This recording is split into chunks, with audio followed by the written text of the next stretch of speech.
Alors, vous avez la Bible, les jeunes? Oui.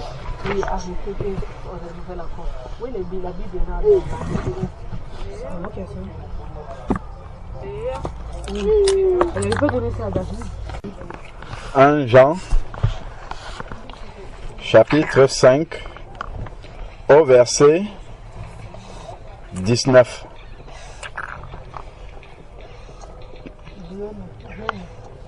Je lis en français. Vous avez trouvé? Ok. C'est écrit, nous savons. Quand on dit nous savons dans la parole de Dieu, ça veut dire que c'est quelque chose d'important à bien garder dans sa tête et dans son cœur. Nous savons. Ça veut dire qu'on est censé ne pas oublier ça. D'accord? Nous savons. Il dit, nous savons que nous sommes de Dieu. C'est-à-dire que nous appartenons à Dieu. Nous servons Dieu. Nous savons que nous sommes de Dieu et que le monde entier est au pouvoir du malin. Vous savez qui il appelle le malin? Le diable. Il a dit, le monde entier est sous le pouvoir du malin. Nous on habite où? Vous habitez la Belgique, nous on habite en France, d'accord? Mais tout ça, ça se trouve où? Hein? Ah, tout ça, ça se trouve dans le monde. Donc ça veut dire que la Belgique, la France, partout là, c'est sous le pouvoir du malin. Est-ce que vous avez compris ça? Oui. Voilà. Comme ça se trouve sous le pouvoir du malin, ça veut dire que c'est parce que nous sommes de Dieu que ce pouvoir-là qui occupe le monde entier ne doit pas nous toucher. D'accord? Ce n'est qu'à cause de ça. Sinon, le monde entier, c'est-à-dire que tous les endroits, c'est le diable qui pousse, qui conduit la manière dont les gens sont en train d'agir. Ça veut dire que à l'instant où vous abandonnez la main du Seigneur, vous laissez le Seigneur, qui va vous conduire? Qui va vous diriger? Est-ce que vous avez compris ça? Donc si tu te lèves le matin, tu sors là, tu ne passes pas du temps d'abord avec le Seigneur pour prier et tout ça, qu'est-ce qui va te conduire dans la journée là? Vous comprenez pourquoi c'est important? D'être tout le temps connecté avec Dieu. Parce que dans tout ce qui se passe dans ce monde, le diable est toujours présent pour essayer de diriger les choses. Même quand tu discutes avec un ami, avec une copine, avec le diable est là toujours pour essayer de mettre son grain de sel. Allons-y dans Matthieu chapitre 18. Vous allez voir quelque chose. Vous allez voir que je ne suis pas en train de dire des choses qui sont comment dire, qui n'ont pas de sens. Même dans la Bible, ça c'est arrivé. Je vais partir. Matthieu chapitre 18.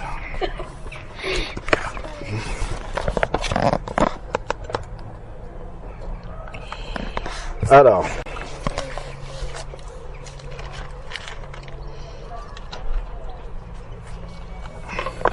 continue. Donc, j'ai dit Matthieu 18, c'est Matthieu 16 plutôt. Matthieu 16, c'est juste avant. Donc, on venait de lire 1 Jean chapitre 5, au verset 19, qui dit que le monde entier, on n'a pas dit juste le monde, hein. Il faut, tous les mots sont importants dans la Bible. Il dit le monde entier. Donc, si tu ne veilles pas, tu vas entrer dans le entier là. Est-ce que tu comprends? Donc c'est important de veiller à chaque moment. Je suis assis, je suis en train de regarder la télé. Je suis assis, je suis en train de pianoter sur WhatsApp. Je suis en train de regarder sur YouTube et tout ça. Il faut savoir que à chaque instant là, le diable peut venir et ajouter son grain de sel. Le monde entier. D'accord? Et ici, dans Matthieu chapitre 16, regardons un peu. Matthieu chapitre 16. Alors, à partir du verset 13, regardons ce qui va se passer. Jésus est avec ses disciples. D'accord? Jésus avec ses disciples. Est-ce que vous vous imaginez que lorsque Jésus est avec ses disciples, le diable a quelque chose à faire là au milieu d'eux? Non. Sa place n'est pas là-bas. On est bien d'accord? Bon, lisons. Matthieu 16, verset 13. Jésus, arrivé sur le territoire de Césarée de Philippe, posa cette question à ses disciples. Donc, c'est Jésus avec ses disciples. Il n'y a même pas la foule. Il n'y a pas la foule. Il est juste avec ses disciples. Donc, on peut dire que, en français, on dit, c'est dans l'intimité de Jésus. Ceux qui sont le plus proches de lui. C'est eux seulement qui sont là, avec lui. D'accord? Donc, il est avec ses disciples et il y a quelque chose qui va se passer. Jésus va poser une question. Au dire des gens, qui suis-je? Le Fils de l'homme. Il demande à ses disciples, qui est-ce que je suis? Et les disciples vont lui répondre, les uns disent que tu es Jean-Baptiste, d'accord? Ensuite, d'autres disent qu'il est Elijah, dont on parlait. Jérémie, l'un des prophètes. Donc, Jésus demande, quand vous écoutez les gens parler de moi, ils disent, qu'est-ce qu'ils disent de moi? Ils disent que je suis qui, d'accord? Ensuite, maintenant, il leur pose la question, vous-même là, personnellement là, ok? Mais vous, leur dit-il, qui dites-vous que je suis? Ok? Les gens disent quelque chose de Jésus. Mais toi-même personnellement, qui dis-tu qu'il est? C'est-à-dire, qui est Jésus pour toi? Qui est Jésus pour toi? D'accord? Donc, Jésus avait l'habitude de poser des questions personnelles aux gens. C'est-à-dire que il y a tout le monde, mais il t'adresse une question à toi personnellement. Parce que être avec Jésus, c'est une question personnelle. Maman, Jésus, s'il lui demande qui dis-tu que je suis, elle va répondre, mais elle va répondre pour elle-même. Toi, tu vas répondre pour toi-même. Elle va répondre pour elle-même. Ça dépend de la place que tu accordes à Jésus dans ton cœur. Toi, personnellement, ce n'est pas la même chose pour tout le monde. D'accord? Même un parent avec les enfants et ainsi de suite. Continuons. Ce n'est pas là où je veux en venir. Après maintenant, écoutons maintenant, il y a un des disciples, Pierre. D'accord? Peter, dans la version là-bas. Simon Pierre répondit, tu es le Christ, le Fils du Dieu vivant. Voilà ce que Pierre va dire. Et ça, c'est la vérité. D'accord? Donc, lui, il a compris que Jésus est le Christ, le Fils du Dieu vivant. Regardons ce qui est écrit. Jésus reprit la parole et lui dit, tu es heureux, Simon, fils de Jonas, car ce ne sont pas la chair et le sang. Quand la Bible dit la chair et le sang, c'est-à-dire que c'est un homme. Ce n'est pas un homme, un être humain qui t'a dit ça. D'accord? Ce n'est pas un être humain, ce n'est pas la chair et le sang qui te l'ont révélé. Ok? Donc ce n'est pas un homme qui lui a appris ça. Mais mon Père qui est dans le ciel. D'accord? Donc, si Pierre peut répondre comme ça, c'est parce que Dieu qui est dans le ciel, le Père, lui a dit que c'est ça la bonne réponse. Ok? Parce que personne d'autre que Dieu qui est dans le ciel, à ce moment-ci, ne pouvait dire ce que Pierre a dit là. Personne sur la terre ne savait qu'il est réellement le Christ, le Fils du Dieu vivant. D'accord? Ok. Ça veut dire que Pierre, il est en relation avec Dieu. Il connaît bien Dieu. Ok? Donc, et c'est Jésus même qui le dit. Ok? C'est Jésus même qui est en train de le dire. C'est mon Père qui est dans les cieux. Et moi, je te le dis, tu es Pierre. Et sur cette pierre, je bâtirai mon église. Laissons maintenant ce passage-là. Si nous lisons, nous nous arrêtons là. Nous avons compris, Jésus, il est seul avec ses disciples. D'accord? Il n'y a pas un étranger qui est au milieu d'eux. Il est juste avec ses intimes. Il leur pose la question. Et Dieu qui est dans le ciel va révéler à Pierre la bonne réponse. Ça veut dire que Pierre, il connaît vraiment Dieu. Si Dieu lui a parlé et il a pu discerner ce que Dieu lui a dit et répondre comme ça, ça veut dire qu'il est vraiment connecté avec Dieu. D'accord? Après, lisons la suite. Prenons maintenant le verset 21. On descend un peu plus bas. Il y a quelque chose qui va se passer. Jésus commença dès lors à montrer à ses disciples qu'il lui fallait aller à Jérusalem, souffrir beaucoup de la part des anciens, des principaux sacrificateurs et des scribes, et être mis à mort. Donc Jésus commence à annoncer à ses disciples qu'il doit souffrir, qu'il va être crucifié, qu'il va même mourir. Ça, c'est ce qu'il annonce à ses disciples. Ça, c'est quelque chose qui fait peur maintenant. Ok? Parce que Jésus, il est tout puissant. C'est le Christ, le Fils du Dieu vivant. Mais il leur annonce qu'il doit souffrir, qu'il doit mourir entre les mains des sacrificateurs. Quel verset? Oui, on est dans Matthieu 16, verset 21. Ok? Donc, souffrir beaucoup, pas un peu seulement, beaucoup, de la part des anciens, des principaux sacrificateurs et des scribes, et même d'être mis à mort et qu'il va ressusciter le troisième jour. Ça, c'est ce qui est intéressant. Il va mourir, mais il va ressusciter, ce qui est encore mieux. Continuons. C'est pas ça qui est le point le plus que nous voulons voir ici. C'est le verset 22. Regardons ce qui est écrit là. Verset 22. Pierre le prit à part. Donc au milieu de tous les disciples, il était déjà dans un cercle, en français on dit un cercle restreint, où il y a peu de personnes. C'est ceux qui sont les plus proches de lui. Pierre maintenant, au milieu de tous les disciples, il va prendre Jésus, il va l'amener de côté pour que les autres n'entendent pas ce qu'il va lui dire. Donc il l'amène encore dans l'intimité, une intimité où ils ne sont que deux maintenant. Ok? Ce n'est pas n'importe qui a pris Jésus à part. C'est celui qui vient de parler de la part de Dieu. Et Jésus même a dit, celui-ci, c'est mon Père qui est dans le ciel, qui lui a révélé ce qu'il est en train de dire. Donc lui, il connaît vraiment Dieu. D'accord? Et c'est celui-là qui le prend à côté. Les autres disciples qui sont à côté, qui ont entendu Pierre répondre tout à l'heure, qu'est-ce qu'eux ils peuvent dire quand ils voient Pierre prendre Jésus à côté? Peut-être Dieu lui a encore parlé, lui a dit quelque chose que nous on ne doit même pas entendre. Il prend Jésus à côté pour parler avec Jésus. D'accord? Lisons la suite maintenant. Pierre le prit à part et se mit à lui faire des reproches. Pierre commence à reprocher Jésus. Sur quoi? C'est quand même très courageux de faire des reproches à Jésus, le Fils de Dieu. Hein? Il vient de dire c'est le Fils du Dieu vivant et il lui fait des reproches. Est-ce que vous voyez ça? Vous voyez comment est-ce que l'être humain, le même là, qui a parlé de la part de Dieu, quelques instants après, là on est dans la suite, c'est quelques versets après, c'est au même moment, il peut commencer à faire quelque chose qui n'est pas du tout ce que Dieu demande.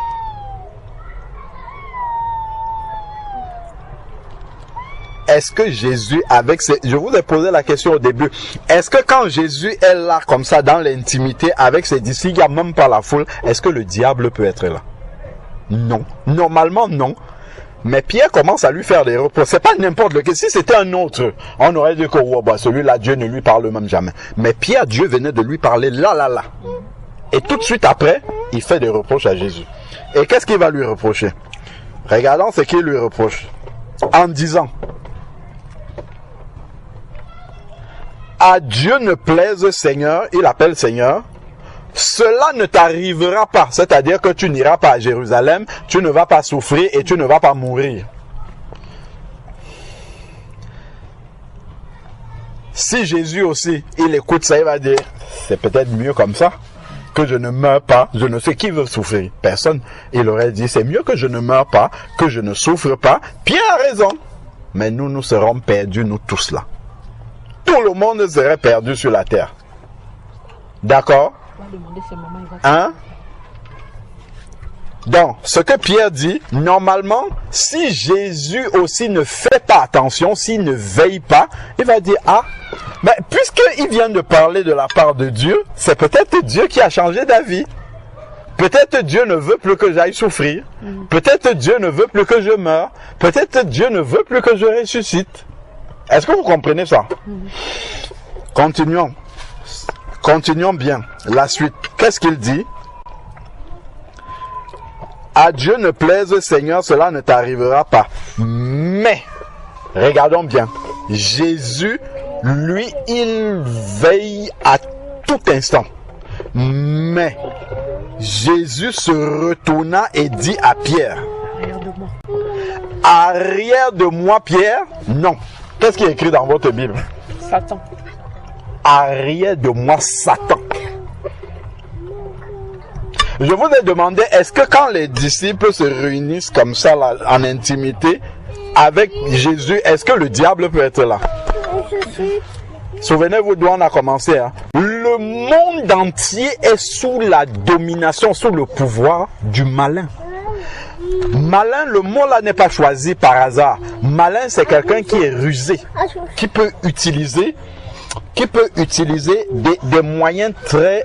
En français, on dit subtil. C'est-à-dire qu'on ne voit pas comment est-ce qu'il va tromper, mais si on ne fait pas attention, à un moment donné, on est trompé déjà. Si Jésus n'avait pas fait attention, il se serait dit, ah, celui-là, il vient de parler de la part de Dieu dans le ciel. Une minute après, il dit que je vais passer. C'est sûr que c'est Dieu qui continue à lui parler. Mais Jésus a fait la séparation entre ce que Dieu a dit et ce qui venait de Satan dans la bouche de Pierre. Donc Satan est venu, puisqu'il dit arrière de moi, il dit pas Pierre, il dit Satan. Donc Satan a parlé dans la bouche de Pierre qui venait de parler de la part de Dieu. Vous voyez ça? Si ça c'est arrivé à quelqu'un qui vient de parler de la part de Dieu, à plus forte raison à nous. Est-ce que vous comprenez à quel point il ne faut en aucun instant, c'est-à-dire que si là il y a combien de versets? Il n'y a même pas 3 versets entre le moment où il a parlé et le verset là où il commence à dire autre chose.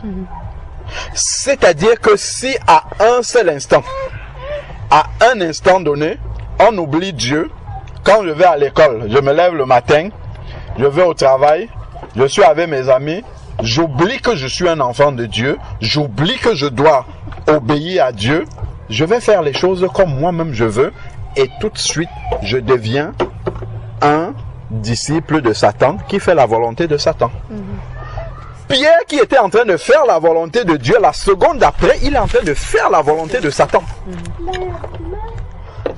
C'est pour ça que le Seigneur demande de prier en tout temps. Amen.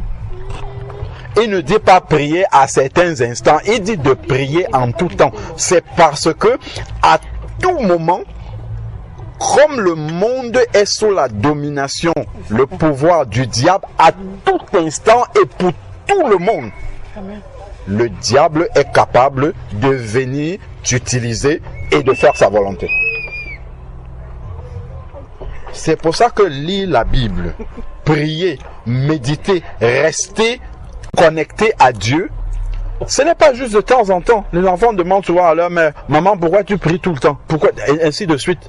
Mais si tu ne le fais pas, si on lit dans Jean chapitre 10, c'est écrit parlant du diable, l'ennemi ne vient que pour égorger et tuer. Il ne vient pas pour s'amuser. Il vient subtilement. Vous avez vu ce que Pierre a dit? C'est comme si lui, il aimait plus Jésus que tous les autres disciples.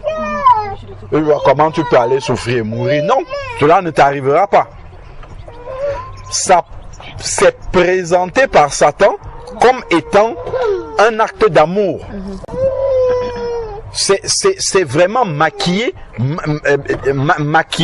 sous forme de... C'est de la bienveillance. Il veut veiller sur Jésus.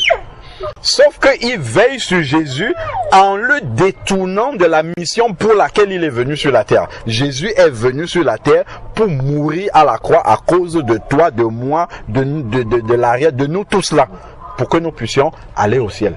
S'il n'était pas parti mourir à la croix, personne ne pourrait aller au ciel. Parce que si on lit dans Genèse chapitre 2 au verset 17,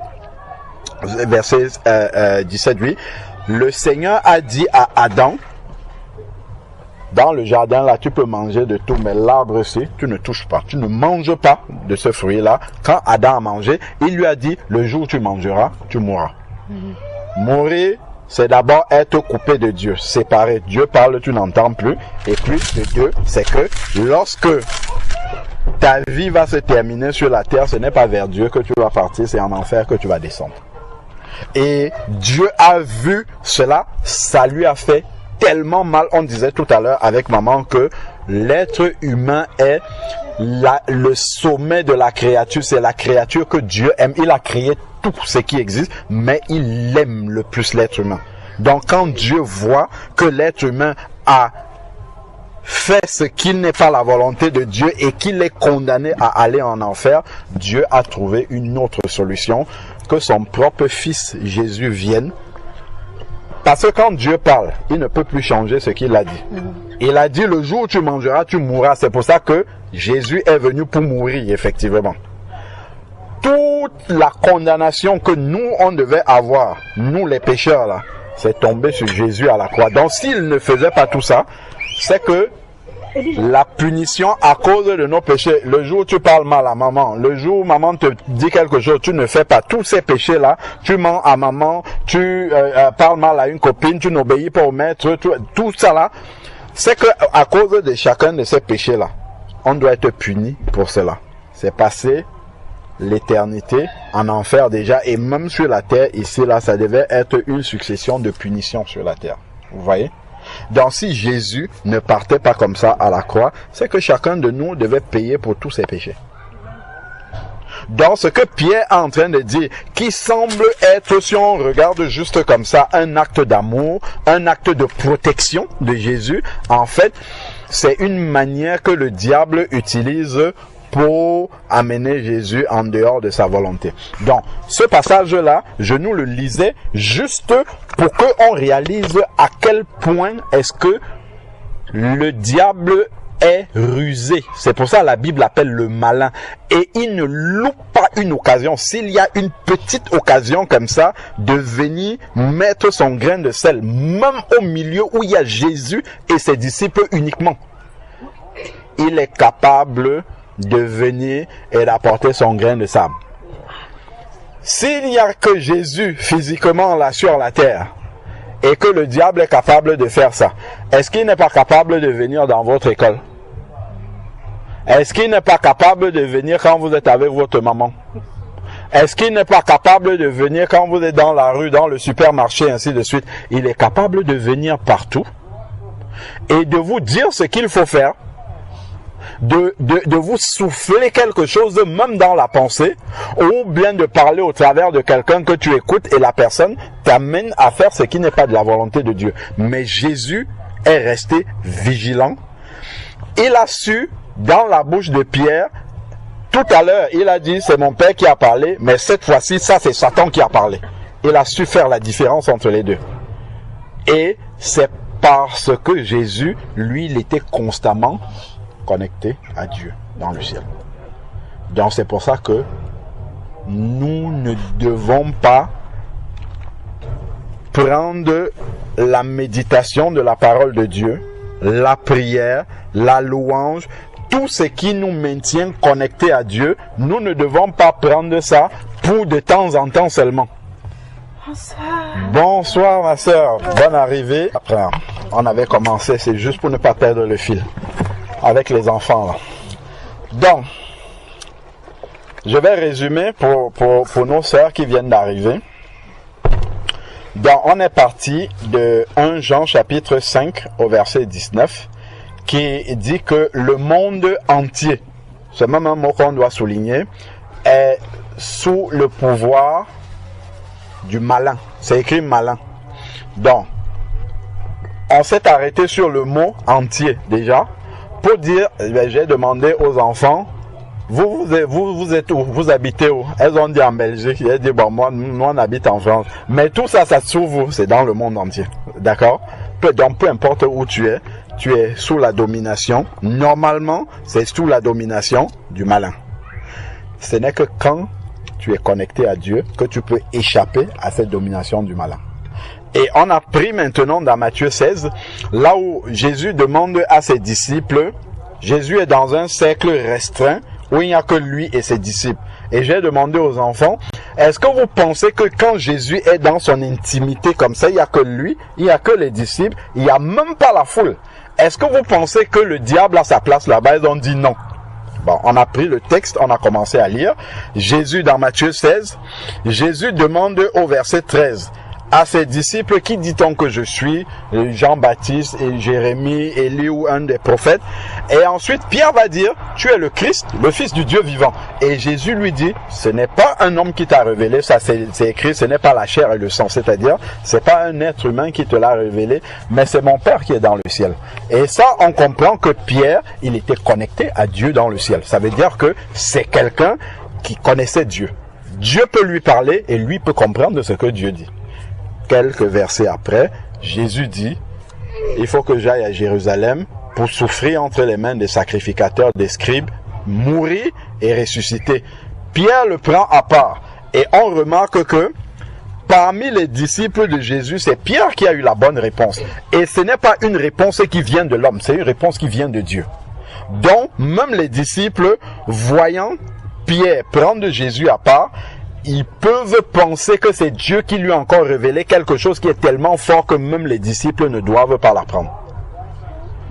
Sauf que Pierre prend Jésus à côté et il lui fait des reproches. Ça contraste d'abord, c'est le Fils du Dieu vivant, mais on lui fait des reproches. Et ensuite, il lui dit, non, tu n'iras pas à Jérusalem, ne plaise à Dieu en plus. Et ça montre comment le diable est subtil. Il lui dit non, tout cela ne t'arrivera pas. Et si Jésus avait écouté, parce qu'il pouvait se dire que, comme Dieu vient de lui parler, c'est sûr que c'est Dieu qui lui a dit ça. Donc, même comme je pensais être venu pour mourir et ressusciter, peut-être Dieu a changé d'avis et il me parle au travers de Pierre. Pour nous qui sommes des enfants de Dieu, même un frère, une sœur peut te donner un conseil qui ne vient pas de Dieu, qui a même l'habitude de prophétiser de la part de Dieu. Il peut te dire quelque chose qui ne vient pas de Dieu. Et ça, on est en train de le voir. Il peut dire, ça veut dire qu'on doit examiner tout. Et ce qui permet d'examiner, c'est la parole de Dieu. C'est ça qui tranche. D'accord, Dieu vient de te parler, je suis le Christ, ok. Mais ce que tu dis là, c'est écrit depuis Ésaïe là-bas que le Christ va, Ésaïe 53, nous dit bien qu'il va venir, il va souffrir, Michée, tous les prophètes ont parlé de ça. Mais ce que Pierre lui est en train de lui dire, il lui dit non, tout cela ne t'arrivera pas. Ça veut dire qu'il balaie tout ce que les prophètes ont annoncé du Christ avant. Donc, c'est la parole de Dieu qui permet à Jésus de trancher. Tout à l'heure, tu as dit une parole qui était révélée par le Père, mais ce que tu viens de dire là, c'est arrière de moi, Satan. Et ça, en fait, ça montre que Satan est capable de venir au milieu de l'intimité, là où il n'y a que Jésus et les disciples. Donc, s'il est capable de le faire, déjà de venir là, et pour nous alors, ça veut dire que il est capable, je disais aux enfants, de venir à l'école là où vous êtes. Il est capable de venir dans vos relations avec votre maman. Il est capable de venir quand tu es dehors au supermarché, peu importe là où tu es. Il est capable de venir et d'essayer de t'amener en dehors de la volonté de Dieu. Et la Bible l'a appelé le malin. On voit bien comment il a utilisé Pierre de manière très subtile. Même Pierre pouvait se dire que c'est Dieu qui continue à me parler. Parce qu'on peut dire que Pierre était sous l'onction de Dieu, en fait. Parce qu'il vient de parler de la part de Dieu. Et Jésus a confirmé ce qu'il venait de dire. En disant, c'est mon Père qui est dans le ciel qui te l'a révélé. Donc, lui-même, il pouvait être sûr que c'est Dieu qui continue à lui parler. Mais Jésus qui est à côté, qui ne se laisse pas séduire par ce qu'il entend, il dissèque tout ce qu'il entend, il sépare. Ce qui est bon, ce qui est mauvais, il dit ça, c'est mauvais. Donc, il n'a pas dit arrière de moi Pierre, il dit arrière de moi Satan. Parce que les paroles que tu es en train de prononcer sont pas des paroles de Dieu. Et c'est la parole de Dieu qui nous permet de faire cette différence-là. Lorsque nous voyons le monde dans lequel nous vivons là, quand tu t'assois, tu regardes la télé. Quand tu marches dans la rue, tu regardes la publicité qui arrive sur les écrans ou affichée sur les bus, tout ça. Est-ce que tu as quelque chose qui te rapproche de Dieu? Non. Jamais de la vie. Quand tu écoutes tes camarades parler, est-ce qu'il y a quelque chose qui te rapproche de Dieu? Jamais. Tout ça là, ce sont les semences de l'ennemi. Même quand tu sors avec la foi, tu vas écouter un collègue parler, tu vas écouter un camarade parler, le doute va commencer à entrer dans ton cœur. Même si tu étais sorti avec la foi, Dieu va faire ainsi de suite. Tu rencontres le médecin, il parle, tu écoutes le médecin comme ça. La foi commence. En fait, c'est ça qui montre vraiment que le monde est sous la domination du malin. Ceux qui le font, certains sont conscients qu'ils travaillent pour d'autres, la plupart, ils ne sont même pas conscients, en fait, qu'ils travaillent pour le diable. Le monde est sous la domination du malin. Et Dieu nous prévient de ça. Le fait qu'il nous prévienne de ça doit nous amener, comme dit le livre d'Éphésiens, chapitre 5, de vivre avec circonspection. On va lire ce verset-là. Éphésiens.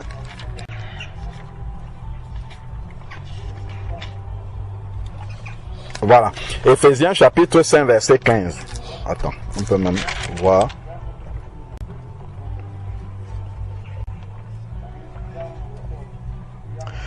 Éphésiens, chapitre 5, à partir du verset 14. C'est pourquoi il est dit, réveille-toi, toi qui dors. Chapitre 5, pardon, verset combien? Éphésiens, chapitre 5, verset 14. Éphésiens 5, 14. Il dit, réveille-toi, toi qui dors. Réveille-toi d'entre les morts. Si tu dors, ce n'est pas dormir du sommeil, il faut continuer à dormir, c'est pas là le problème. Dormir, c'est-à-dire que, en fait, ton esprit n'est pas éveillé. C'est ça qu'il appelle dormir.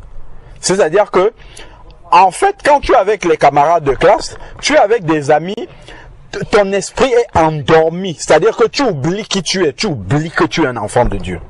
Tu oublies que le diable rôde, on va lire ça, rôde comme un lion rugissant. Tu oublies que à tout instant, le diable peut arriver là et te détourner de la voie de Dieu. C'est ça, c'est être endormi. Il ne faut pas que tu sois endormi. Il faut que tu sois réveillé tout le temps. Que tout ce que tu vis, quand tu es avec les gens, que tu fasses toujours attention dans ton esprit de ne pas oublier que tu es un enfant de Dieu, de ne pas oublier ce que Dieu t'a enseigné dans sa parole. Donc, si par exemple tu restes plusieurs jours, tu ne lis pas la parole de Dieu. Tu restes plusieurs jours, tu ne pries pas. Mais je parle même des jours, hein, même plusieurs heures. Tu vas voir ce qui va t'arriver. Si un jour, tu avais commencé à obéir à Dieu, dès que tu vas commencer à laisser un petit peu de côté la parole de Dieu ou bien le mettre pour après, tu vas voir comment la manière dont tu obéissais à Dieu, la manière dont tu craignais dans ton cœur de décevoir Dieu, ça va commencer à changer petit à petit. C'est très subtil. Tu vas commencer à arrondir. Tu vas dire, ah, ce n'est pas grave. Ça là, ce n'est pas grave. ce n'est pas grave. Ce n'est pas grave, en fait, tu es en train de sortir du chemin de Dieu. À force de ce n'est pas grave, les petits, ce n'est pas grave, ça va devenir très grave. Et quand ça devient très grave, tu ne le sais pas. Ça, c'est le malin. C'est pour ça que la Bible l'appelle le malin. Malin, en fait, il ne fait pas les choses de manière... Il y a pour certains, il fait de manière grossière, ils ne savent même pas. Mais pour ceux qui sont des enfants de Dieu, il fait des choses de manière très subtile.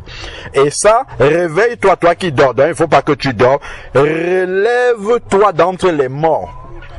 Si Dieu ouvrait nos yeux, réellement, nos yeux spirituels, tels que lui voit, nous verrons que, en fait, nous, partout où nous marchons dans les cimetières. Parce que partout, les gens sont morts autour de nous.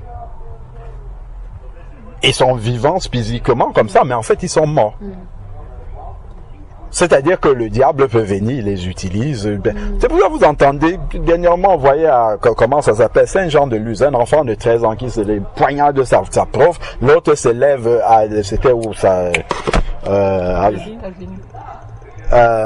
dans un pays de l'Est là, récemment là, qui se lève, qui tire comme ça, à bout portant, ensuite ses camarades de clé, il a tué 8 personnes dans son école. Ce sont des petits comme vous, hein. C'est pas ce sont des enfants comme vous qui font ça. Ça veut dire que le diable est capable de venir. Et quand on va interroger, ce ne sont pas forcément des enfants qui étaient spécialement des délinquants. C'est-à-dire que le diable peut venir, et puisque tout le monde est sous sa domination, il peut venir l'utiliser n'importe lequel pour faire ce qu'il a envie de faire. D'où la nécessité de la prière en tout temps. Donc ce n'est pas quand je veux, si je veux. Il faut savoir, si le monde est sous la puissance du diable, ça veut dire que nous sommes en danger tout le temps. On ne réalise pas que nous sommes en danger, mais en réalité, nous sommes en danger tout le temps. Donc, il faut rester éveillé. Ça veut dire que si je néglige, à tout moment, ce que le diable vient faire, on a dit dans Jean chapitre 10, il vient pour égorger et tuer. Donc, ce qu'il peut faire pour nuire au plan que Dieu a pour moi, la Bible dit que Dieu a des plans de paix, des plans de bonheur. Il veut que chacun de nous puissions être épanouis dans la vie, puissions réussir, mais le diable va venir essayer de tout faire pour que ça ne s'accomplisse pas. Il va même te faire penser que tu es en train de prendre une bonne décision dans ce que tu es en train de faire, alors qu'il est en train de te sortir du plan de Dieu. C'est pour ça que il faut toujours se demander, est-ce que déjà la décision que je vais prendre, je prie, Seigneur, est-ce que je dois prendre cette décision-là? Est-ce que je dois aller à gauche? Seigneur, par rapport à cette décision que je suis en train de prendre, il faut que je la prenne. Si ce n'est pas la bonne, permets qu'il y ait quelque chose qui m'empêche d'aller plus loin, qui bloque. Et ne pas forcer la main de Dieu. Donc, vraiment, veillons. Ensuite, maintenant, et Christ resplendira sur toi. Le verset 15, c'est celui que je voulais lire. Nous sommes dans Éphésiens chapitre 5. Veillez donc. Veillez. Ce n'est pas... Veillez, ça veut dire de ne pas être endormi. Veiller, c'est surveiller, en fait. Surveillez donc avec soin votre conduite. Donc, examinez la manière dont je parle aux gens. Parce que ma manière de parler, la Bible dit dans Matthieu 15 que c'est de l'abondance du cœur que la bouche parle. Donc la bouche, ce qui sort de la bouche, c'est ce qui est dans le cœur. Donc, si j'écoute la manière dont je parle, ça révèle ce qui est dans mon cœur. Donc, si je commence à parler mal, si je commence à dire des gros mots, si je commence à dire des paroles qui ne bénissent pas les gens, mais qui sont très négatives et qui maudissent même les gens, il faut que je comprenne que là, il faut que je m'arrête parce que le diable est déjà en train de m'utiliser. Stop à ce moment-là. Je dois me taire, me retirer, même si c'est aux toilettes et prier pour que Dieu renouvelle ma pensée. Parce que c'est un combat de chaque instant, en fait. À tout moment, on a vu là, à tout instant, le diable peut intervenir et m'amener sur un mauvais chemin. Donc, ça, voilà. Donc, veillez donc avec soin sur votre conduite, non comme des fous. Donc, celui qui agit sans réfléchir, sans s'interroger sur ce qu'il est en train de faire, il est en train d'agir comme quoi? On pense que les fous, c'est ceux qui parlent dehors, là. Ils parlent comme ça et ils parlent à lui-même comme ça, tout seul, et ainsi de suite. C'est ceux-là qu'on appelle des fous. En Afrique, c'est ceux qui marchent nus. On dit que ce sont des fous. Non, le monde est rempli de fous, en fait. Selon Dieu, hein, si Dieu commence à nous dire comment il voit la terre, là, rempli de fous, parce que les gens ne réfléchissent pas sur ce qu'ils font. Et même quand ils veulent réfléchir, ils réfléchissent de manière selon ce que les gens voient là, sur la terre. Ils ne réfléchissent pas selon Dieu. Il y a beaucoup de fous. Non, c'est réellement c'est comment on appelle les médecins qui s'occupent des personnes qui... C'est les psychiatres qui sont à l'hôpital qui s'occupent des fous là. Ah, les psychiatres, si réellement ils étaient inspirés par Dieu, ils devaient attraper tout le monde et les amener à l'hôpital. Tout le monde, en commençant par le président de la République, et tout le monde devait être à l'hôpital. Quasiment. Sauf ceux qui sont des enfants de Dieu et qui obéissent. C'est ce que Dieu dit. Hein.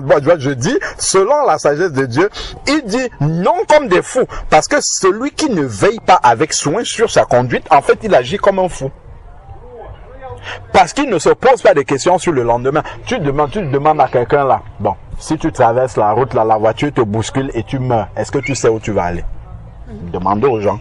La plupart des personnes vont te dire qu'il n'y a rien. Est-ce que tu es sûr? Est-ce que tu as des éléments? Non, mais ils s'en foutent. Ça, c'est vivre comme un fou. C'est vivre de manière suicidaire, en fait. Ils partent sans savoir là où ils vont partir. Ça ne les intéresse pas. Quand tu dors la nuit, qui n'a pas encore rêvé ici? Nous avons tous rêvé au moins une fois. C'est un enseignement que Dieu donne à l'être humain pour lui rappeler, lui enseigner que lorsque tu vas dormir du grand sommeil de la mort, attention, ce n'est pas fini. Quand tu dors là, tu es en train de rêver. Parfois quand tu te réveilles, bah tiens, j'étais en train de dormir. Parce que tu pensais réellement que tu étais en train de vivre ce que tu vivais. La même chose avec la mort. Sauf que tu ne peux plus revenir. Quand tu te couches, tu es mort. Ce qu'il y a à l'intérieur de toi qui est ton âme, continue à vivre.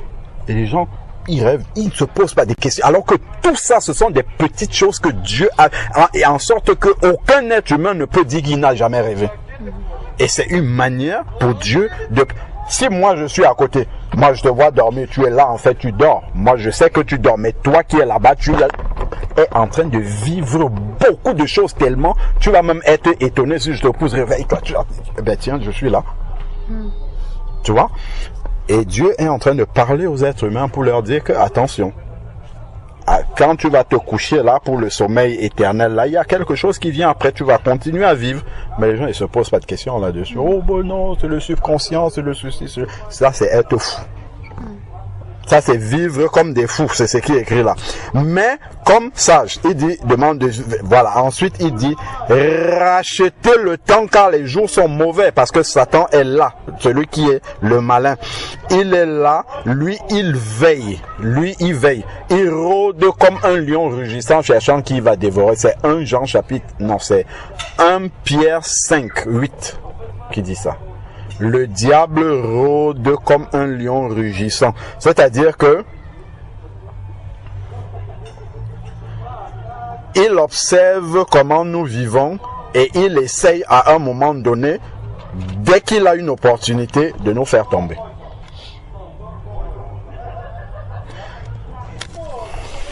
J'ai cité 1 Pierre 5, 8, regardons. Tout ça là, nous allons lire ça tranquillement, chacun seul. 1 Pierre combien? 1 Pierre 5, 8.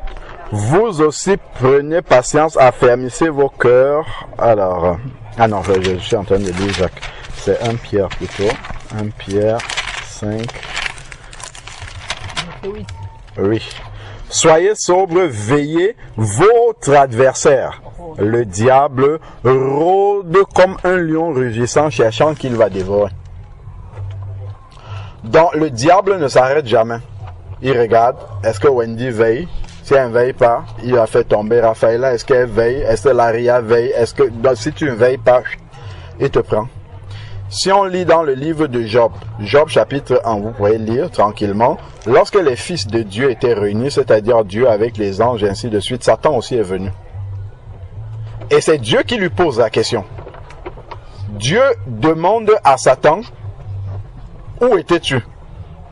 Et Satan va lui répondre, j'étais sur la terre pour m'y promener.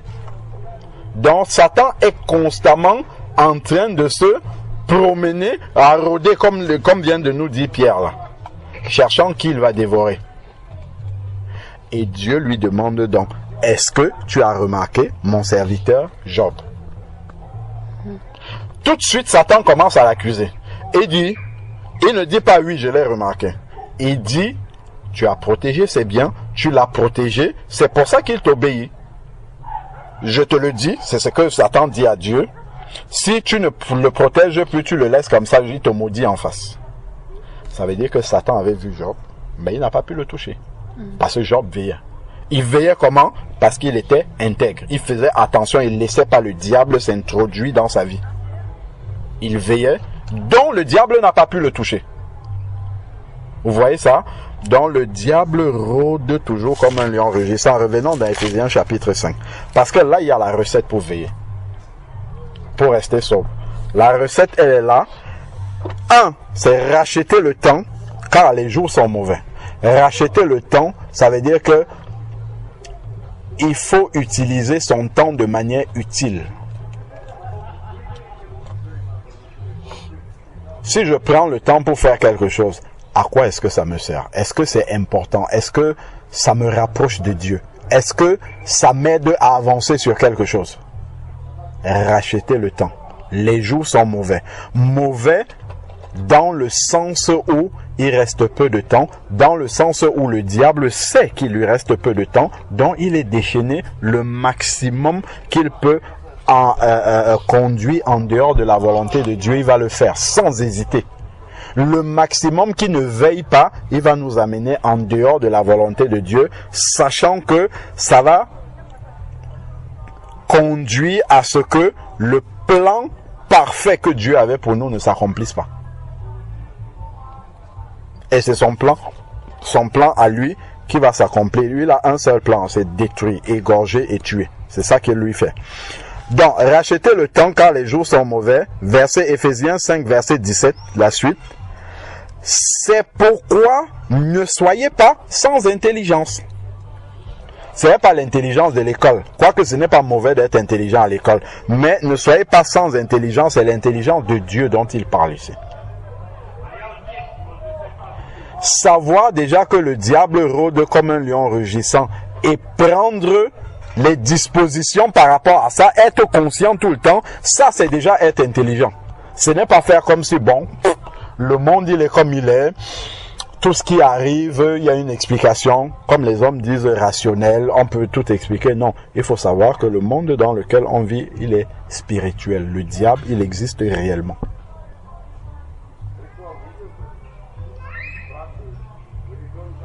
Le diable existe réellement.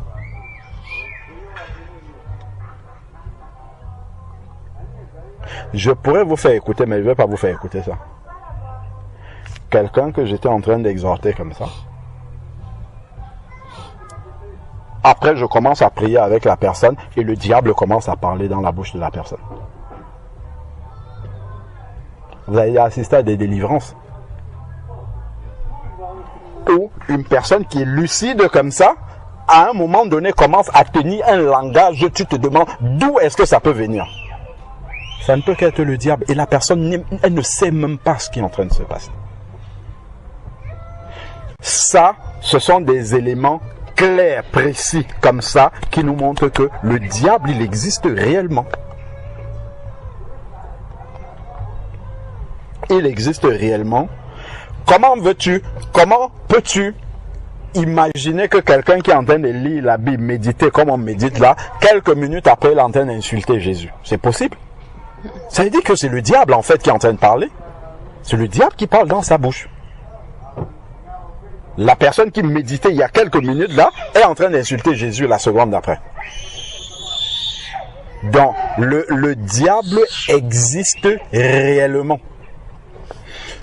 Donc, il ne faut pas sous-estimer ce qu'il est capable de faire. Il faut plutôt se préparer. Donc, ensuite, il dit, c'est pourquoi ne soyez pas sans intelligence, mais comprenez quelle est la volonté de Dieu. Donc, en recherchant la volonté de Dieu déjà, ça c'est être intelligent selon le Seigneur. Chercher à comprendre la volonté de Dieu, c'est ça qui est être intelligent selon Dieu. D'accord? Chercher à connaître la volonté. Quelle est la volonté de Dieu? C'est ça être intelligent.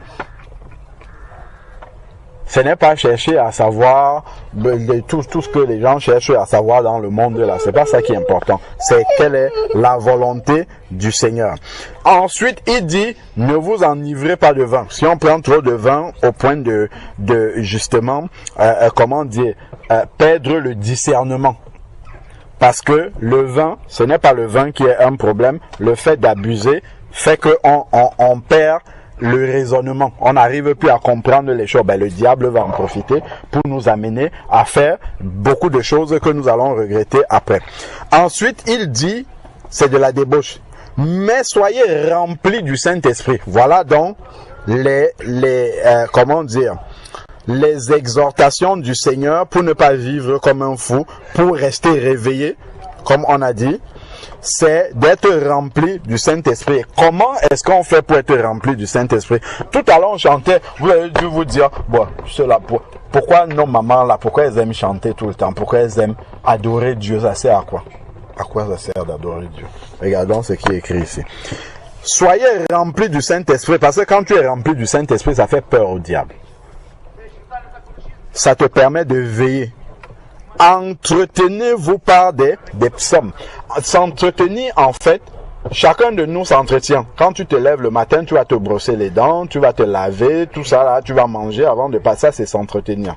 Ça, c'est entretenir le corps là. Mais là, il parle de nous entretenir spirituellement, ce qui va faire en sorte que nous n'oublions pas la volonté de Dieu. S'entretenir par des psaumes, ça veut dire que constamment, il faut être en train de méditer, écouter, lire les psaumes. En fait, dans psaume, c'est la parole de Dieu dont il parle, derrière. Parce que c'est la parole de Dieu qui nous permet de connaître la volonté de Dieu, c'est-à-dire d'être intelligent. Savoir ce que Dieu dit dans chaque situation. Des hymnes, ça c'est la louange, des cantiques spirituels. Chanter et célébrer. Vous avez compris? Chanter et célébrer, ça permet d'être rempli du Saint-Esprit et de faire fuir le diable. Parce qu'il ne supporte pas lorsqu'on adore Dieu. Lorsque je démarre la voiture comme ça, c'est la louange qui commence directement. Comme ça permet de rester constamment à la maison même. Constamment. Au lieu d'écouter les Beyoncé, tout ça, toutes ces choses-là qui viennent vous corrompre l'esprit. Il faut écouter la parole de Dieu. Vous pouvez mettre la Bible en audio. Il faut écouter la louange du Seigneur pour que notre pensée ne soit pas constamment en train de, d'être disponible pour que le diable envoie ses semences là-dedans. C'est ça. Occuper la pensée avec ce qui va nous garder connectés à Dieu. Constamment occuper la pensée. Les scientifiques disent que chaque seconde qui passe, il y a au moins 8 nouvelles pensées qui nous sont envoyées. Même si tu ne fais rien. 8 nouvelles pensées qui nous sont envoyées. Regardez la télé. Regardez, les publicités qui sont affichées partout. Jamais, en fait, tu ne peux rester comme ça et avoir un moment où tu peux te concentrer, sauf si tu forces ce moment-là, où tu te coupes de tout pour rester, pour être maître de ta pensée et de penser à c'est le temps que tu passes dans la méditation de la parole de Dieu. Dès que tu sors de là, tout de suite, l'enfant te sollicite, le travail t'appelle, et c'est comme ça que, en fait, et là, dans tous ces moments-là, où tu es entre 1000 choses comme ça, c'est là où le diable en profite pour te bombarder. Donc, si à un moment donné, tu ne te coupes pas pour revenir recentrer ta pensée sur ce qui est essentiel, bah, tu vas te retrouver en train de faire la volonté du diable, en fait. Tout simplement. Et en faisant la volonté du diable, non seulement c'est mauvais pour le Seigneur, mais c'est à toi que ça va nuire, en fait. Quand on dit que l'ennemi ne vient que pour égorger et tuer, il ne va pas prendre, le couteau pour t'égorger. Non, c'est pas comme ça qu'il égorge. C'est en t'amenant toi-même à faire ce qui est contraire à la volonté de Dieu et à sortir de la volonté de Dieu et de subir les conséquences de ça. C'est comme ça qu'il t'égorge, en fait. Subir les conséquences de n'avoir pas obéi à Dieu. Donc le malin utilise toujours des voies de ruse pour nous amener. Donc chantez, célébrez le Seigneur de tout votre cœur. C'est ça qui permet il faut prendre ce temps-là, louer le Seigneur, méditer la parole de Dieu, les psaumes. C'est une obligation, parce que en fait, quand on a lu dans 1 Pierre 5, il a dit quoi? Le diable, votre adversaire. Donc on a un adversaire. Il n'est pas devant nous avec les gants en essayant de nous boxer. Hein. C'est un adversaire qui est constamment là avec nous. Si on fait une erreur, et nous met un pot de banane et on va glisser dessus, tomber. Et le pire même, c'est que parfois on est tombé, on ne sait même pas qu'on est tombé. C'est quand les conséquences vont commencer à arriver qu'on dit « Ah, où est-ce que je suis tombé ?» Trop tard, toujours trop tard. Non, il vaut mieux agir beaucoup plus tôt que tard. C'est pour ça que le Seigneur nous donne tous ces conseils-là. Dans les psaumes, les cantiques, célébrez le Seigneur de tout votre cœur. Rendez toujours grâce. C'est-à-dire être reconnaissant de ce que Dieu a déjà fait. Amen. Et il ne faut pas toujours être là, Seigneur, je veux ceci, non. Prendre le temps de dire merci déjà à Dieu pour ce qu'il fait. Rendre grâce à Dieu pour tout. À Dieu le Père, au nom du Seigneur Jésus-Christ. Soutenez-vous les uns les autres dans la crainte de Christ. Est-ce que vous avez compris, les enfants? Donc, priez, louez le Seigneur, méditez la parole de Dieu. Tout cela, ce n'est pas une option, ce n'est pas de temps en temps quand je veux. Parce que le diable, lui, ce n'est pas de temps en temps quand il veut qu'il vous attaque. On a vu que c'est constamment. Donc, si toi, tu ne prends pas les mesures pour fermer, c'est-à-dire faire une barrière telle que le diable ne puisse pas t'atteindre, c'est la louange, la méditation, la prière, l'obéissance à la parole de Dieu. C'est ça qui ferme la porte en sorte que le diable ne peut pas t'atteindre. Dès que tu ne veilles pas comme ça, il arrive. Je vous assure que quand il m'arrive de m'endormir, juste même quand je prie et que j'oublie de prier pour les rêves, la nuit là même, j'ai rendez-vous avec le diable dans les rêves. Il va essayer de venir pour raconter n'importe quoi. Donc, tout instant pour lui est un instant où il peut rechercher à amener un enfant de Dieu en dehors de la volonté de Dieu. Quand tu dis, oh maman, j'ai fait un cauchemar. Est-ce que tu as prié pour tes rêves avant? Tu as prié avant de dormir pour remettre entre les mains du Seigneur ta nuit, voilà, demander la protection du Seigneur? Si tu négliges ça, le diable, lui, ne néglige pas de venir te visiter. Pas du tout, lui ne néglige pas ça. D'accord? Vous comprenez, les enfants? C'est un combat. Et il y a un adversaire, un vrai adversaire qui est là. Vrai adversaire. Il n'est pas là pour s'amuser, il est là pour nous terrasser. Donc, ne négligez pas la prière, Ne négligez pas la louange. Si maman oublie de prier avec vous, rappelez-lui, venez prier avec elle, priez vous-même, parce que vous serez aussi seul, vous ne serez pas toujours avec maman. Il faut prier là où vous êtes. Vous avez la Bible, soit sur le téléphone, même si tu as oublié la Bible. Il faut méditer la parole de Dieu, il faut écouter la louange, il faut avoir disposé, prier que le Seigneur vous donne un cœur disposé pour lui obéir. C'est ça. Et tout ça, c'est dans notre intérêt. On ne fait pas ça pour Dieu. Dieu, il n'a même pas, il est dans le ciel, il règne. Il n'a même pas besoin de nous là-bas. C'est pour nous-mêmes que nous faisons ça.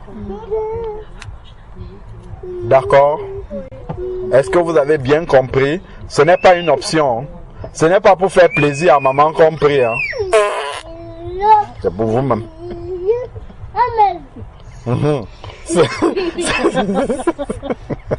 Ce n'est pas pour faire plaisir à quelqu'un, c'est vraiment pour nous-mêmes. Parce que cet adversaire-là, il est un adversaire pour chacun d'entre nous. Chacun d'entre nous. Quand tu te lèves comme ça le matin, le diable, lui, il n'est pas comme Dieu qui est omniprésent partout. Mais lui, il travaille avec ses ministres, les ministres du diable qu'on appelle les démons. Donc quand tu te lèves le matin, il va te mettre avec toi un ou plusieurs démons pour t'accompagner de la même manière que Dieu met des anges pour te protéger. D'ailleurs, si tu n'as pas prié, peut-être les anges ne vont pas venir, par contre les démons, eux, ils seront là. Eux, ils n'ont pas besoin que tu les pries pour qu'ils viennent. Donc, eux, ils vont déjà venir. Ils sont là, ils t'attendent déjà. Donc, si tu ne pries pas pour que les anges viennent avec toi, tu vas partir seul accompagné des démons. Est-ce que vous voyez ça? Si Dieu peut nous ouvrir les yeux spirituels pour que on voit réellement spirituellement ce qui se passe, je vous assure, ça serait terrible. Qu'on voit ceux qui sont à côté de nous, qui ne connaissent pas Christ, qui sont morts, vraiment, ils sont couchés comme des cadavres, qu'on voit les démons se balader là, que si Dieu nous ouvrait les yeux pour voir ça, mais c'est que là, on ferait plus attention. En fait, on le néglige parce que nous marchons par la vue. Donc, ce qu'on ne voit pas pour nous, ça n'existe pas. Alors que c'est pas ce qu'on voit là. C'est pas ce qui se manifeste là physiquement qui existe. Il y a toute une réalité spirituelle qui existe. La réalité spirituelle de Dieu et la réalité spirituelle de l'adversaire, le diable. D'accord? Bon. On prie. Et après, si vous avez des questions, on voit des questions. D'accord? Qui veut prier par rapport à ce qu'on a dit là? Vous avez des sujets de prière par rapport à ça? Par rapport à ce qu'on vient de partager là, est-ce que ça vous inspire des sujets de prière? Oui. Là, maintenant, et au quotidien, tous les jours, est-ce que vous avez mesuré ce que vous avez à faire? Désormais, est-ce que vous étiez consciente que tous les instants, à tout instant, il y a un ou plusieurs démons qui sont avec vous cherchant ce qui peut vous faire de mal? Est-ce que vous étiez conscient de ça? Parce que quand le verset par lequel on a commencé, quand il dit que le monde est sous la puissance ou sur le pouvoir du malin, en fait, pour exercer ce pouvoir-là, le diable, il n'a pas la puissance, l'omniprésence de Dieu d'être partout en Belgique, en France, partout où il veut. Non, il ne peut pas. Ce sont les démons qui travaillent pour lui. Donc, à Paris, et à ce qu'on appelle une entité territoriale, c'est un démon qui règne sur toute la ville là, et qui a ses ministres aussi. En fait, c'est un gouvernement aussi, hein, Satan. C'est un gouvernement avec ses ministres, avec ses conseillers régionaux, avec ses maires. Il a ses maires aussi, les conseillers municipaux qui siègent, ils décident la nuit ce qu'ils vont faire, ainsi de suite. C'est comme ça que ça se passe, réellement. Donc, quand tu te lèves, ils sont là, ils ont déjà programmé la nuit ce qu'ils doivent te faire là dans la journée. Donc si tu te lèves, tu n'as pas prié, tu pars, ce qui doit arriver va arriver. C'est comme ça que ça se passe. Et on voit que le diable, s'il est capable de venir attaquer Pierre, qui est un enfant de Dieu, bah, à plus forte raison, nous, d'ailleurs, je parle de Pierre, même Jésus, si on lit dans Matthieu 4. Quand Jésus était en train de jeûner et prier dans le désert, le diable lui-même est venu le trouver là-bas. Et le diable, il n'est pas seulement venu parler avec Jésus, hein, il n'a pas seulement parlé. La Bible dit qu'il a transporté Jésus pour l'amener sur le temple. S'il transporte Jésus pour l'amener sur la plus forte raison, nous. Si on ne veille pas, il a transporté Jésus pour l'amener au temple. Et puis il commence à lui parler, dit jette-toi d'ici, la Bible dit ceci, ceci, ceci. Donc s'il est capable, ça veut dire que il a quand même une certaine puissance, que si on ne veille pas en invoquant le nom de Jésus, la puissance du diable va s'accomplir dans notre vie. S'il vient nous attaquer, ça va marcher. Et il ne faut pas seulement dire, bon, je suis un enfant de Dieu, je suis protégé par Jésus et n'ai rien à faire, je reste là. Il a attaqué Jésus, il a attaqué Pierre, il a attaqué Paul, on le voit aussi hein, dans le livre des Actes, il a attaqué les disciples du Seigneur. Ce n'est pas nous qu'il va laisser. C'est pas pour rien que l'apôtre dit que le diable rôde comme un lion rugissant, cherchant qu'il va dévorer. Donc, les enfants, les grands, les grandes, soyons bien conscients que le diable existe réellement, c'est une réalité, ce n'est pas une fiction, ça existe réellement, ce monde spirituel-là. Et le monde dans lequel là, nous vivons là tous les jours, tous les instants, le monde entier, total, complet est vraiment sous la puissance du diable. Et c'est le fait de rester réveillé, éveillé, conscient de cette réalité-là, en utilisant, là on a lu juste une partie, des armes que Dieu nous donne, que nous pourrons être dans ce monde-là, mais sans être sous la domination du diable. Il va dominer partout autour de nous, va dominer nos collègues, nos camarades de classe, mais nous ne serons pas sous cette puissance-là, nous serons sous la puissance de Dieu. Si tout le monde comme ça est sous la puissance du diable et que toi seul tu n'es pas sous sa puissance, qu'est-ce qu'il va faire de toi? Il va essayer de t'attaquer pour t'amener aussi sous sa puissance. Et ça, il va le faire tous les jours. S'il ne réussit pas aujourd'hui, il va essayer demain. S'il ne réussit pas demain, après-demain, et ainsi de suite. Dans lui, il ne se fatigue pas et ne prend pas les vacances. Donc si tu prends les vacances pour la méditation de la parole, tu prends les vacances pour la louange, il faut savoir que le diable, lui, n'a pas de vacances, il n'a pas de RTT, il n'a pas tout ça là. Et à tous les jours, il n'a pas de jours fériés, il n'a pas de week-end, non. Lui, il travaille 24 heures sur 24. Si le Saint-Esprit n'était pas là, c'est que dès que tu dors comme ça, il finit avec toi directement. C'est parce que le Seigneur envoie, la Bible dit que les anges de l'Éternel campent autour de ceux qui le craignent. C'est parce que Dieu envoie ses anges pour protéger ses enfants. C'est pour ça que le diable ne peut pas mettre la main sur nous. Il essaye. Il essaye. De temps en temps, le Seigneur ouvre nos yeux au travers d'un son, d'un rêve, pour montrer ce que le diable est en train de faire à ce moment-là. De temps en temps, on se réveille, on est en train de combattre dans la prière, dans le sommeil. C'est parce que Dieu a laissé cette fois-là, une fois au moins, il nous permet de voir ce qui se passe quand nous sommes en train de dormir spirituellement. D'accord? Bon. Qui veut élever la voix vers le Seigneur, qui se sent inspiré pour prier pour ce qu'on vient de partager. Et après, on pourra prendre des questions, s'il y en a. Sans attendre, je vais tendre au bonheur qui s'élance, s'avance, oh Dieu, quand je prie, et je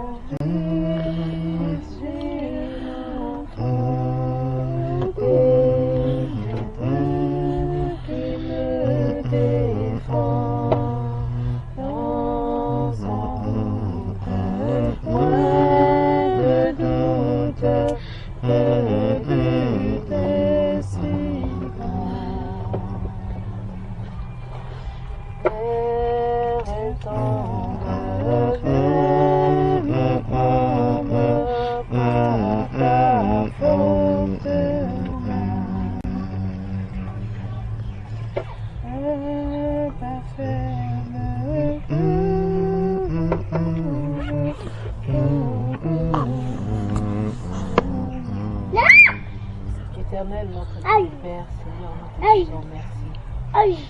Seigneur, c'est difficile par la chair, Seigneur, d'arriver, d'accomplir, Seigneur, ce qui est ta volonté. Amen. Mais Seigneur, par ta force, par ta miséricorde que tu nous donnes tous les jours de notre vie, Père éternel. Alléluia. Tu es plein de miséricorde, Seigneur. Lorsque nous nous tombons, Seigneur, tu nous donnes la main, tu nous relèves. Amen. Lorsqu'on ne prie pas, Seigneur mon Dieu, ton esprit est là qui intercède pour nous. Seigneur, nous te disons merci. Merci Seigneur. Merci pour ton amour, merci pour ta bonté, merci pour ta miséricorde. Seigneur, avec notre force, nous sommes faibles, mais nous demandons la force qui vient de toi, Père éternel. Amen. Pour savoir surmonter, Père éternel, pour savoir méditer ce qui est ta parole, pour savoir rester dans la prière, pour savoir, Seigneur, te louer dans les cantiques vrais qui viennent Amen. du cœur, Amen. Père éternel.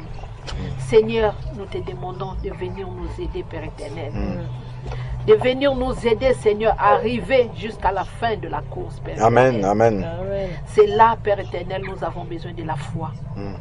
Car la foi, Seigneur, c'est ça qui nous maintient dans ce monde. Le diable, il n'a pas vaincu Job parce que Job, il avait la foi. Alléluia. Seigneur, même quand tu as permis que les enfants de Job soient morts, mais Seigneur, Job a gardé la foi en toi. Amen. Et à la fin, tu l'as appelé ton ami. Seigneur, tu nous as dit, celui qui vaincra jusqu'à la fin, son nom sera inscrit dans les livres des vies. Alléluia. Et Seigneur, tu nous appelleras tes amis. Comme tu as appelé Abraham, Seigneur mon Dieu, tu lui as donné la promesse et qu'aujourd'hui nous profitons de cette promesse-là. Merci Seigneur, notre Dieu de grâce, Père éternel.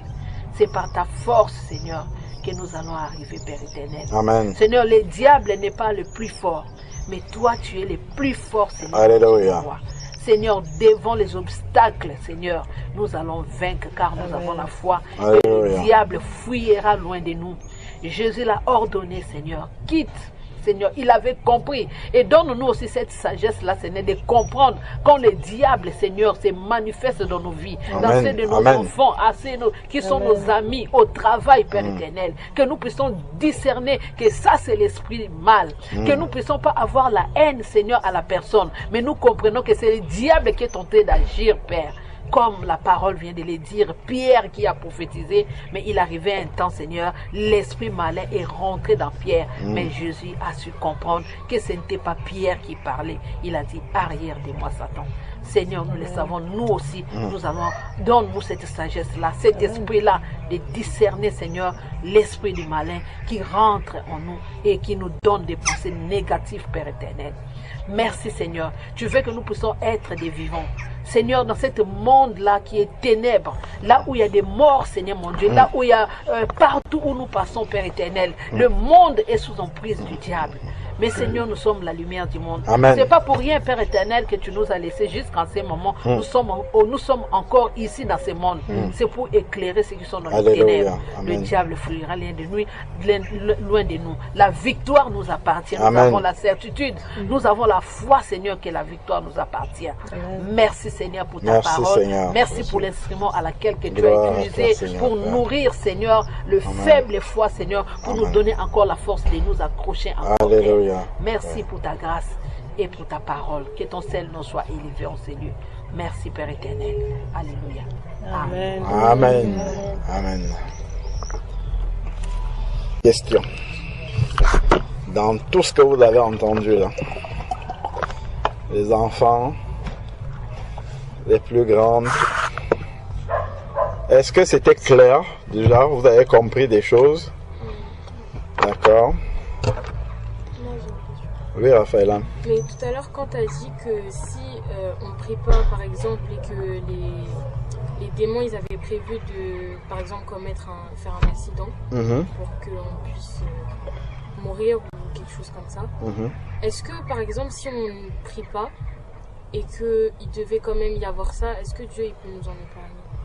Ça peut arriver, mais ce n'est pas systématique. Voilà. Ça peut arriver.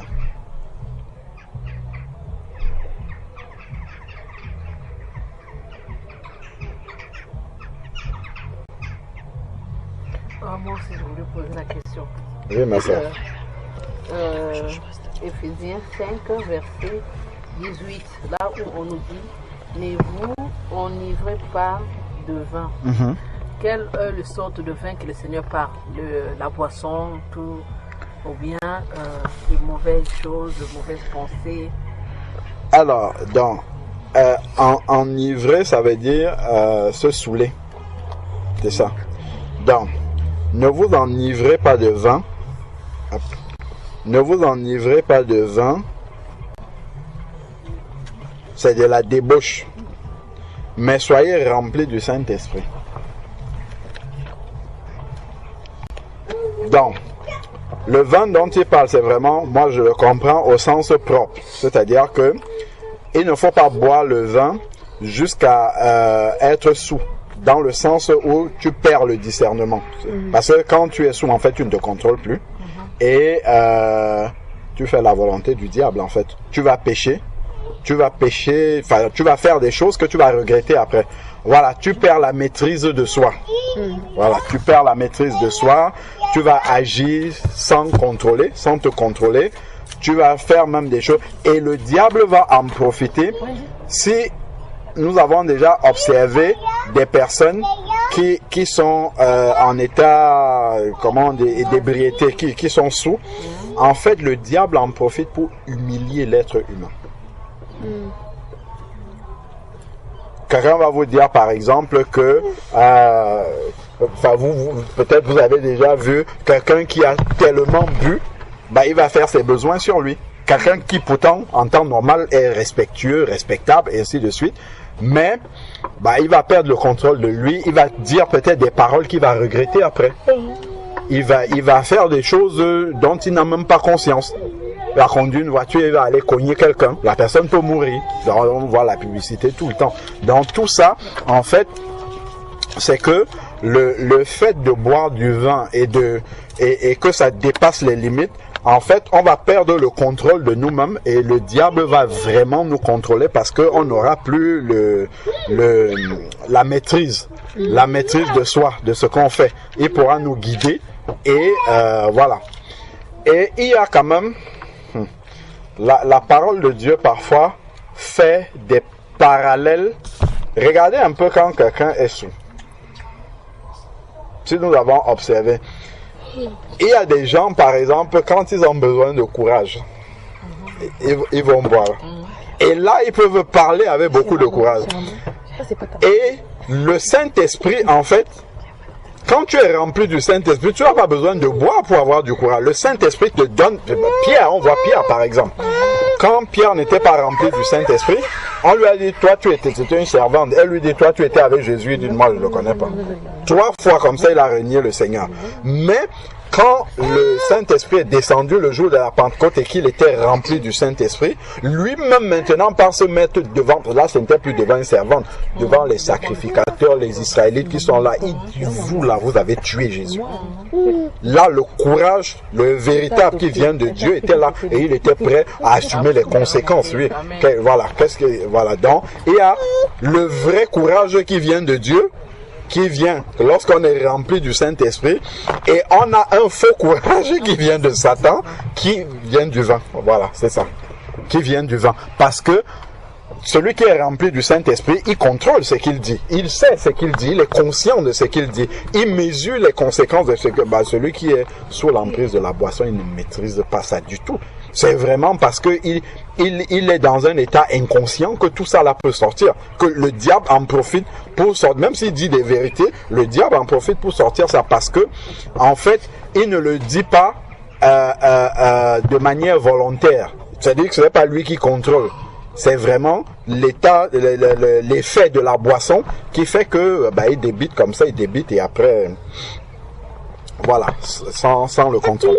Donc, je crois que c'est vraiment la boisson, l'alcool, oui, qui vient pour, comment dire, pour amener l'être humain à ne plus avoir la maîtrise de sa pensée, la maîtrise de soi, voilà, de perdre tout ça et puis d'être un instrument entre les mains du diable pour agir.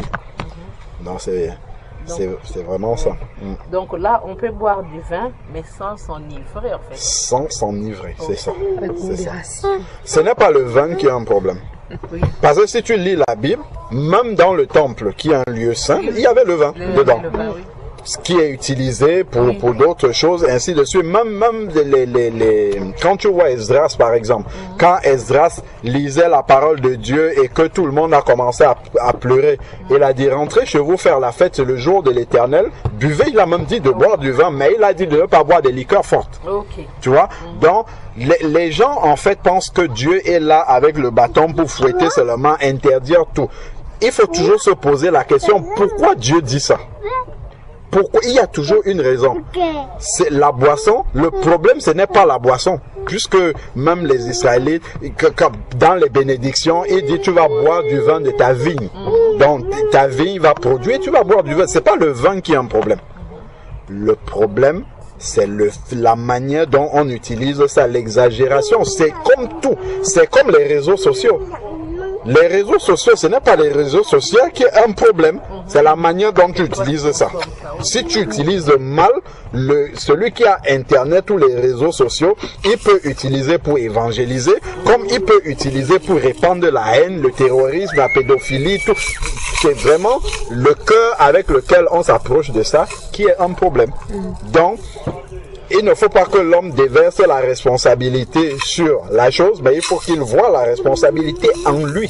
C'est là d'où vient le problème. Donc c'est vraiment le fait de s'enivrer, le fait de boire au-delà de ce qui est raisonnable, c'est ça qui va t'amener déjà à perdre le discernement et forcément de pécher, de commencer à faire des choses qui ne glorifient pas Dieu.